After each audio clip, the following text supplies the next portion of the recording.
Manas maktabdan golus kerakmi? Kerak. Nimaga deng? Hammani chiqarib yuboradi maktabdan. Bitta oq xalatda kiyib, eng oxirgi o'tirgan odamni chiqarmaydi deng. Formada kiyib, hammani qo'liga chachib, u men bo'laman. Социалдык тармактарга тараган бул сүйлөшүүдөн соң Медайым Мадинахан Матиакибова жумуштан алынды. Коомчулукка тараган аудио жазууда ал ишеним партиясынан талапкер Шерзатбек Умарбековго шайлоодо жардам бере турганын айткан. Ошондой эле ал шайлоо күнү участокто ак халат кийип турарын, добуш берүүдө таасир берсе болоорун угууга болот. Мен ашты мактапка врач боламан. Болду, шеф. Мени эч ким чыгара алмайды. Түшүндүм. Сиз Манаста отурасызбы ошол күн? Да, Манаста отурам. Ошол комиссияман. Врачебный комиссияман. Агитатор башка истемейм. Болду. Керек эмес, лишний адамым керек эмес. Бу жерде өзүм. Полный.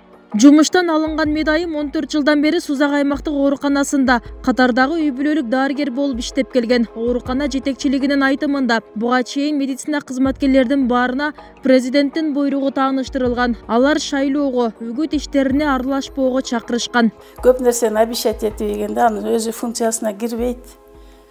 Ошол сөз интернет желелерине таркап кеткен. Анан коллективдин ичинде түшүндүрүү иштерин жүргүзүлгөн. Бүт ошо бизде 1078 мед кызматкер эмгектенет СООПда. Протоколдоштурулган, ар бири тааныштырылган.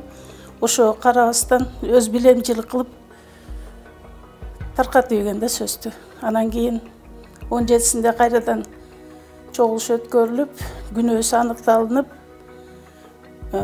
директорунун буйругу чыккан, жумуштан алынды. Кызматта туруп үгүт иштерине аралашкан факты облуста бул эле эмес. Ташкөмүр шаарында да музыкалык мектептин жетекчиси өзүнүн социалдык баракчаларынан бүтүн Кыргызстан партиясына добуш берүүгө чакырган. Мекеме түздөн-түз мэрияга карабайт. Мындан улам прокуратура органы Маданият министрлигине бул жетекчиге чара колдонуу боюнча кат жолдонгону айтылат. Баягы өзүндө мындай ички сезимдер, ички туюм менен чакырууларды Facebook баракчасында жана интернет айдыңында чакыруулар жүргүзгөн. Бул боюнча бизде мындай учурларды катталбаш үчүн биз Ташкөмүр шаарында бир нече ирет чогулуш өткөргөнбүз, түшүндүрмө иштери жүргүзгөнбүз. Бирок ошол түшүндүрүү иштерин жакшы түшүнбөй калганбы, же жаңы мыйзамды мындай түшүнбөй калгандыктанбы ал киши бул үгүт иштерин жүргүзгөн.